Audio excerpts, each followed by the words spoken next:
특별기도회 28번째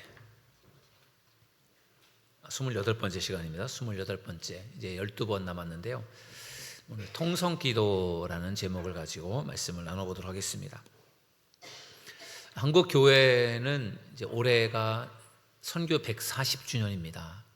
우리나라에 1885년 4월 5일 오후 3시에 아펜젤러 선교사, 언더우드 선교사가 재물포항으로 들어오면서 우리나라에 복음이 전해졌습니다. 그래서 올해가 2020 몇 년에 올해가? 2025년도. 그래서 140년이에요. 벌써 140년이 됐네요. 그래서 올해 140주년을 맞이해서 여러 가지 많은 행사들이 있는데 우리나라가 140년 만에 이렇게 참 굉장한 부흥을 할 수 있었던 여러 가지 이유가 있겠지만 그 중에 하나가 기도입니다. 기도. 한국 교회가 어느 나라보다 정말 하나님 앞에 정말 간절한 마음으로 기도를 많이 했고, 그런 점에서 한국 교회가 놀랍게 부흥하게 된 줄로 믿습니다. 한국 교회 성도들이 참 유별나게 기도를 참 많이 하는데, 한국 교회 성도들만큼 새벽 기도를 열심히 하는 교회가 없어요. 한국 교회 성도들만큼 또 금요일 날 또 모여서 기도하는 그런 교회가 세계적으로 볼 때 없어요. 제가 재작년에 예원이가 졸업을 해서 미국 보스턴에 갔었는데, 그때 예원이가 출석했던 교회 목사님, 사모님, 목사님, 그 부부가 다 목사님이신데 목사님 네 분들을 배웠었는데, 남편 목사님은 미국인이고 또 여성 목사님은 캐나다 분이신데 한국 사람이기도 하고, 근데 그분들 두 분이 다 미국 감리교회 목회자들이신데, 한국처럼 목회하면 자기들은 못할 것 같다고 하더라고요. 설교도 많이 해야 되고 새벽 기도도 해야 되고, 미국 교회들은 주로 주일날 중심의 예배를 드리거든요. 새벽 기도도 없고 그런데 우리 한국 교회 목회자들을 보면 대단하다 그렇게 말씀을 하시더라고요. 아무튼 한국 교회가 좀 유별납니다. 새벽 기도, 금요 기도, 그게 이제 한국 교회를 크게 부흥시키는 큰 힘이 되었는데, 그 기도의 특징 중에 주여 삼창도 이게 한국 교회 어떤 뭔가 좀 특허를 받은 것 같아요. 한국 교회가 유별나게 또 주여 삼창을 하고 기도하고, 또 한국 교회가 유별나게 또 기도하는데 통성 기도를 또 유별나게 열심히 합니다. 한국 교인들의 열정이 참 대단해요. 그래서 한국 교회가 정말 이렇게 엄청난 부흥을 이루었는데, 그 부흥의 비결 중에 하나가 기도였고, 그 기도 중에 오늘 통성 기도에 대해서 좀 말씀을 나누려고 합니다. 김천에 있는 용문산 기도원은 구국재단이 있는데 1963년 4월 30일부터 지금까지 매일매일 하루 24시간 동안 계속 기도를 하는 그러한 구국재단이에요. 용문산 기도원. 그래서 기도의 불이 꺼지지 않고 기도의 소리가 울려 퍼지고 있는 그러한 곳인데, 그 용문산 기도원에 가면은 기도원 정상에 구국재단이 있고, 거기에서 이제 기도하는 그 기도실이 있는데, 그 기도실에 기도하려면 이제 대기를 해야 되는데, 그 대기실에 기도하는 7가지 규칙이 있답니다. 그곳에서 기도하려면은 이것을 지켜야 되는데, 그 7가지 규칙이 뭐냐면은 30분 전에 미리 대기하면서 기도로 준비할 것, 기도복을 입을 것, 거기는 또 기도하려면 기도 옷을 입어야 되나 봐요. 이름을 기록할 것, 구국재단에서 누가 기도했는지 기도를 하신 분의 이름을 쓸 것, 정각에 신호봉을 올릴 것, 헌금함에 헌금을 할 것, 발성으로 나라와 민족을 위해 기도할 것, 신호봉이 울릴 때까지 계속 기도할 것. 7가지의 수칙이 있는데 그 중에 6번째가 발성으로 나라와 민족을 위해 기도할 것이 발성으로. 여러분, 이 기도원이 용문산 기도원인데 1963년에 시작된 기도원이에요. 거의 70년이 된 그런 기도원인데, 이 기도원이 된 것이 그러니까 오래전인데, 그때도 발성으로 나라와 민족을 위해서 기도하라 이렇게 말했는데, 발성으로 기도한다라고 하는 것은 통성으로 기도하는 것을 말하는 것이죠. 통성으로 기도하는 것. 그러니까 나라와 민족을 위해서 중보하며 기도할 때 통성 기도를 하라 그랬는데, 그 이유가 무엇이었을까요? 통성 기도가 능력이 있다라는 것을 그때도 알았던 거예요. 그래서 그 구국재단에서 기도할 때는 반드시 통성 기도를 해라, 이렇게 그것이 기도의 원칙이었다라는 거예요. 정말 한국 교회는 통성 기도로 유명한 교회입니다. 저도 어렸을 때가 기억이 나는데요, 그때 70년대 제가 초등학교를 다니고 중학교를 다니고 했을 때, 그때 아버지가 목회하셨던 교회도 굉장히 부흥했었고, 그때 정말 열심히, 정말 그 교인들이 열심을 내셨었는데 1년에 몇 번씩 부흥회를 했었던 것 같아요. 근데 그때 부흥회를 하면 저도 지금도 기억이 나는데, 정말 몇 시간씩 부흥회를 했어요. 새벽에도 하고 아침에도 하고 저녁에도 하고. 그리고 그때는 뭐 교인들이 집에 가지도 않고 그냥 교회에서 뭐 자면서 그냥 집회도 참석하고 이러셨는데, 그때 정말 그 불길 같은 성신여, 그 찬양 어마어마하게 말 불렀고요. 빈들의 마른 불같이 불길 같은 성령, 그 찬양. 그때는 뭐 복음성가 이런 것도 별로 없었으니까 찬송가 중에서 정말 그 찬송을 많이 했고, 그 찬송을 부르고 나서 목사님이 설교를 1시간 정도, 뭐 2시간 정도 설교하시고 나서 그 다음에는 계속 찬송을 부르고 뭐 북치면서, 그때는 뭐 이런 뭐 드럼이나 뭐 이런 악기 같은 게 그때는 없었어요. 이제 오르간만 있었어요. 그러니까 부흥회 하려면 막 북치면서 그때 부흥회 집회를 하고 그랬거든요. 그리고 나서 찬송을 부르고 북치면서 막 뜨겁게 찬송하다가, 그때 이제 다 같이 통성으로 기도하면은 거의 다 쓰러졌어서, 다 정말 뜨겁게 성령 임하시고 능력 임했던 그때거든요. 다 정말 그냥 다 입신이에요. 다 입신. 다 넘어져서 다 방언하시고 뭐 환상을 보시고. 그게 70년대였어요. 한국 교회 엄청났었죠. 저희 아버지가 목회하던 교회만 그런 것이 아니라 한국 교회가 대부분 다 그랬어요. 그런데 지금은 어떻습니까? 그때에 비하면 진짜 많이 식어졌어요. 그때는 정말 뜨거웠잖아요. 그리고 엄청나게 기도하고. 한국 교회가 통성기도 소리가 작아지고 뜨겁게 기도하는 교인들이 줄어들고, 그러면서 교회가 점점 부흥이 멈추게 되고, 그러면서 한국 교회가 좀 약해지게 된 것 같습니다. 그래서 우리가 다시 한번 이 통성기도를 회복하는 그러한 귀한 시간이 될 수 있기를 주님의 이름으로 축원합니다.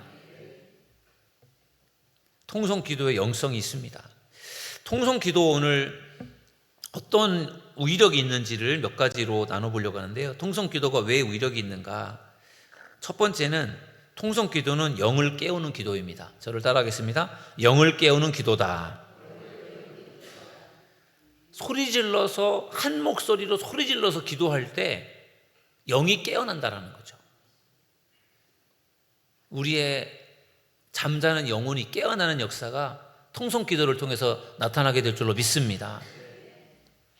오늘 교재를 보면은 한나 이야기가 나오는데, 한나는 불임 여성이었잖아요. 아이를 낳지 못했어요. 근데 한나는 너무너무 아이를 갖고 싶었어요. 그래서 정기적으로 실로에 있는 그 제단에 가서 기도를 하는데, 거기서 한나가 기도할 때 통곡하며, 여호와께 기도하고 통곡하며 기도했다, 이렇게 말씀합니다. 통곡하면서, 울면서, 그리고 통성으로 기도한 거예요. 나중에는 얼마나 울면서 소리를 질러서 기도했는지, 나중에는 지쳐서 목이 쉬어서 소리도 들리지 않고 입만 움직였다 그래요. 그 나중에 그거를 엘리 제사장이 보면서, 너무 오랫동안 소리 질러서 통성으로 기도하고 울면서 기도해서 이제는 너무 지쳐서 목소리가 안 나오는 그 모습을 엘리 제사장은 술에 취한 것으로 그렇게 착각할 정도로 그렇게 한나가 기도를 했어요. 그때 하나님께서 한나의 기도를 들어주신 줄로 믿습니다. 그래서 한나에게 임신을 하게 하셨고 한나를 통해서 사무엘이라고 하는 기도의 아들을 낳게 하지 않았습니까? 한나가 통곡하며 통성으로 기도할 때 하나님께서 그의 영을 깨워주신 줄로 믿습니다. 기도하는 사람이 가장 힘든 것이 잡념이라고 해요. 잡념. 기도할 때 자꾸 잡생각이 들잖아요. 기도에 집중해서 기도를 해야 되는데 기도를 하다 보면 자꾸만 엉뚱한 생각이 떠오르고 잡생각이 떠오르고 그런 것들이 기도를 집중하지 못하도록 방해합니다. 그래서 사실은 조용히 기도하면은 잡생각이 더 많이 떠오르기 때문에 소리를 내서 기도하는 것이 훨씬 유익해요. 한동안 한국 교회에 관상기도라고 해가지고 묵상하는 기도가 유행이었어요.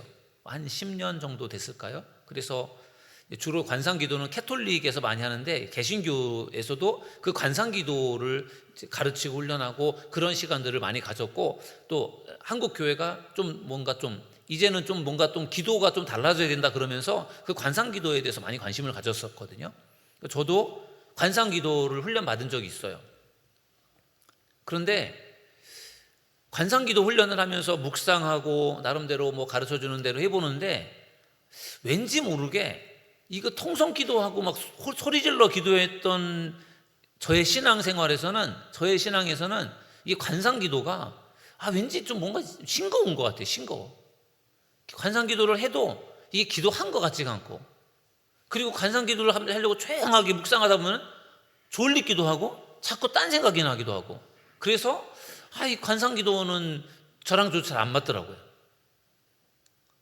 그냥 좀 소리내서 기도하고 중얼중얼 기도하고 이런 게 뭔가 좀 기도하는 것 같지 조용하게 관상 기도하는 거는 왠지 좀 뭔가 좀 잘 안 맞는 것 같아요.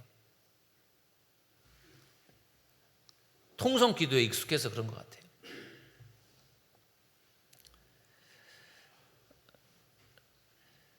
한나가 아이를 갖지 못해서 하나님 앞에 안타까운 마음으로 기도할 때 하나님께서 한나의 기도를 들으시고 응답하여서 그에게 귀한 아들을 주신 것처럼 우리가 통성으로 소리질러 하나님 앞에 기도할 때 하나님께서 우리의 기도를 응답해 주실 줄로 믿습니다. 두 번째로 통성 기도는 사물을 움직이는 힘이 있다는 거예요. 저를 따라하겠습니다. 사물을 움직이는 힘이 있다. 아무래도 조용조용히 기도하는 것보다는 뭔가 좀 소리를 지르면 그 기도에 힘이 있다라는 거예요. 이스라엘 백성들이 이제 출애굽을 하여서 광야를 행진하고 이제 가나안 땅에 들어가서 가나안에 이제 그 가나안 첫 성을 첫 번째 성이었던 여리고 성을 정복을 할 때 오늘 교재를 보면은 그 이야기가 나와 있어요. 하나님께서 여호수아에게 작전 명령을 주셨는데 그 여리고 성을 하루에 한 바퀴를 돌라고 했어요. 하루에 한 바퀴를 6일 동안. 그리고 일곱째 날에는 7바퀴를 돌라고 했어요. 그러면 그 성이 무너지는데 7바퀴를 돌고 나서 하나님께서 뭐라고 하신지 아십니까? 그 성을 향해서 큰 소리로 외치라 그랬어요. 여호수아 6장 5절에 보니까 백성은 다 큰 소리로 외쳐 부를 것이라 그리하면 그 성벽이 무너져 내리리니 아멘. 여러분 하루에 한 바퀴씩 6일 동안을 그 성을 돌았어요. 여리고 성을. 7째 날은 7바퀴를 돌았어요. 그리고 나서 성이 무너진 게 아니에요. 그 성을 향해서 큰 소리로 외칠 때 그 성이 무너진 줄로 믿습니다. 아마도 그 여리고 성을 향해서 외칠 때 아마 그게 통성기도가 아니었을까 싶어요. 그 성이 무너지도록 다 같이 기도하지 않았을까요? 그 다 같이 큰 소리를 외친다라는 것이 제가 볼 때는 기도한 것 같아요. 하나님께서 역사하셔서 이 성을 무너지게 해달라고 다 같이 기도하십시다.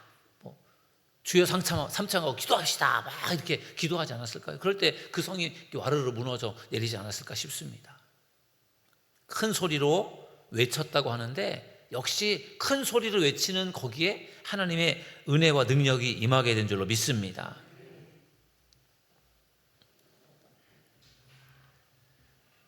예수님께서 제자들과 함께 갈릴리 호수를 건너갈 때 어느 날 큰 폭풍이 일었습니다.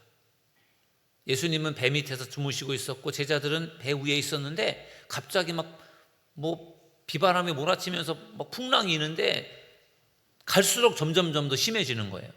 그때 제자들이 겁을 먹죠. 그래서 주무시고 있는 예수님을 깨워서 예수님에게 큰일 났습니다. 우리 지금 잘못하다가는 이거 배가 뒤집혀 죽을 것 같습니다.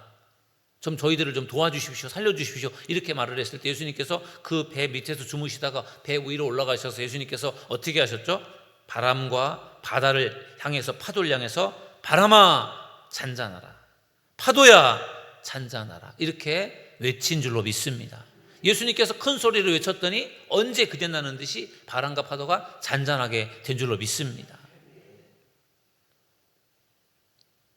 예수님께서 죽은 나사로를 살릴 때에도 예수님께서 그 죽은 나사로의 무덤 앞에 가셔서 사람들에게 그 무덤 문을 열으라고 말씀하시죠. 그리고 예수님께서 그 무덤을 향해서 예수님께서 외치셨어요. 나사로야 나와라. 큰 소리로 외쳤습니다. 그때 그 무덤 속에 장사 지내져서 나흘이 되었던 그 죽은 나사로가 그 무덤 속에서 걸어 나오지 않았습니까? 큰 소리로 예수님께서 외칠 때 그때 하나님께서 놀라운 역사를 일으켜 주신 줄로 믿습니다. 베드로와 요한이 기도 시간에 성전에 기도하러 가는데 미문이라고 하는 그 문 앞에서 날 때부터 걷지 못했던 그 장애우가 거기서 구걸을 하고 있었고 그때 베드로와 요한에게 구걸을 했습니다. 좀 도와달라고. 그때 베드로가 그 장애우에게 이렇게 외쳤죠.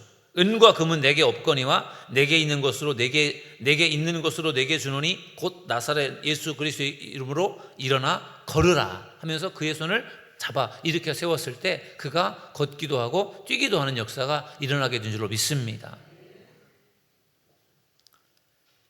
큰 소리로 외칠 때 다 나타난 일들이에요. 여리고성이 무너진 것도 큰 소리로 외쳤던 것이고 예수님께서 바람과 바다를 잔잔케 하실 때도 큰 소리로 외쳤고 죽은 나사로를 무덤에서 나오라고 말씀하실 때도 큰 소리로 외쳤고 베드로가 안진뱅이를 일으켜 세울 때도 큰 소리로 외쳤습니다. 큰 소리로 외칠 때 거기에 놀라운 능력이 있었던 것처럼 우리가 기도를 할 때에도 그냥 속으로 조용하게 기도하는 것보다 우리가 큰 소리로 하나님 앞에 기도할 때 그 기도에 사물을 움직이는 힘이 있다는 사실을 믿으시기를 주님의 이름으로 축원합니다. 그래서 우리가 힘껏 기도하는 거예요. 물론 속으로 기도한다고 하나님께서 안 들으시는 건 아니고 하나님께 소리를 질러야만 하나님이 들으시는 건 아니겠지만 그러나 분명한 사실은 그 큰 소리로 기도하는 곳에 하나님의 능력과 역사가 일어난다는 사실입니다. 세 번째는 통성기도는요, 악한 영을 물리친다라는 것입니다. 저를 따라하겠습니다. 악한 영을 물리친다. 여기 본문에 보면은 예수님께서 귀신을 쫓아내시는 장면이 나옵니다. 예수님께서 귀신을 쫓아내실 때 어떻게 쫓아내시죠? 귀신에게 예수님께서 꾸짖으셔서 귀신을 쫓아내잖아요. 예수님께서 조용조용하게 귀신아 웬만하면 좀 나와라, 좀 존말할 때 나와라. 예수님께서 그렇게 말하지 않았고 좀 나와주세요. 제발 좀 나와주세요. 이렇게 하지 않았어요. 예수님이 그 귀신을 꾸짖었단 말이에요. 그 예수님께서 제자들과 함께 변화산에 올라갔을 때 그 귀신 들린 그 아들을 데리고 온 아버지가 예수님의 집으로 찾아왔는데 예수님께서 계시지 않았잖아요. 그때 제자들이 그 귀신 들린 아이를 고치려고 했지만 고치지 못했단 말이에요. 그리고 예수님이 나중에 오셨을 때 그 귀신 들린 아이 아버지가 예수님에게 할 수만 있다면 좀 제 아들을 좀 고쳐달라고 그렇게 부탁을 합니다. 정말 아픈 자기 아들을 어떻게든지 좀 고치고 싶었고 예수님이 제발 좀 고쳐달라고 그런 부탁을 한 건데 예수님께서 그때 그 아이 속에 있는 귀신에게 이렇게 큰 소리로 외쳤습니다. 이 악하고 더러운 귀신아 그 아이에게서 나가라. 아멘. 예수님께서 그 귀신을 향해서 나가라고 선포하셨어요. 그때 그 귀신이 떠나간 줄로 믿습니다. 큰 소리로 외칠 때 그 귀신이 몰러간 줄로 믿습니다. 여러분, 통성 기도라고 하는 것은 이와 같이 영을 깨우는 어떤 그런 영을 깨우는 그런 힘이 있고요, 사물들을 움직이는 힘이 있고, 그 다음에 악한 영들을 물리치는 힘이 있어요. 그러면은 여러분, 이 통성 기도라는 게 왜 이런 힘이 있을까요?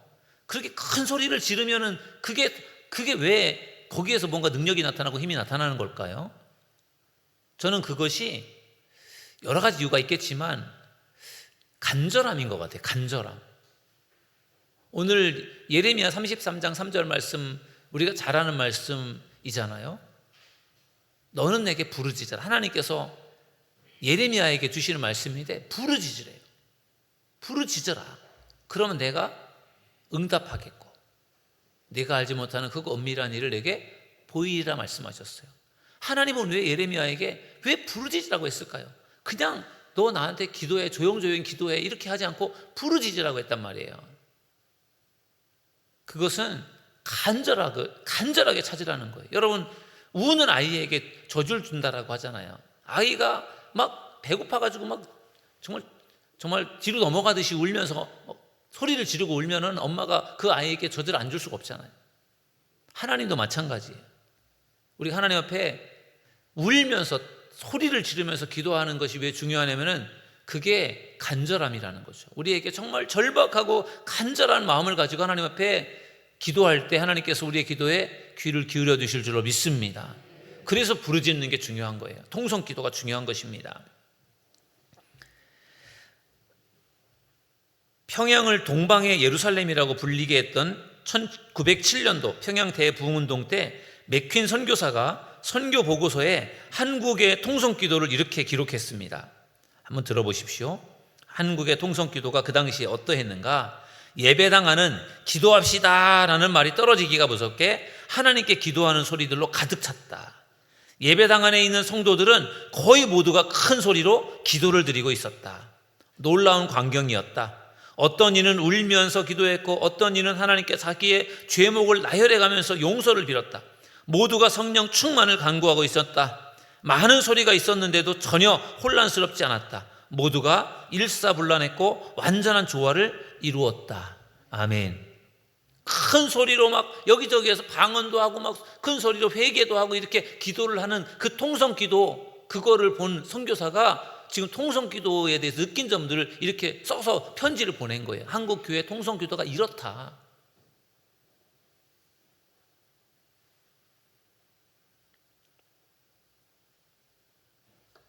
오순절 마가 다락방에 모인 120명의 성도들이 성령을 사모하며 기도했습니다. 그들이 전혀 기도에 힘썼다.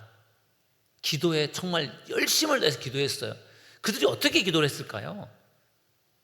저는 분명히 통성 기도했다라고 생각이 들어요. 그들이 열흘 동안에 계속 거기서 기도하잖아요.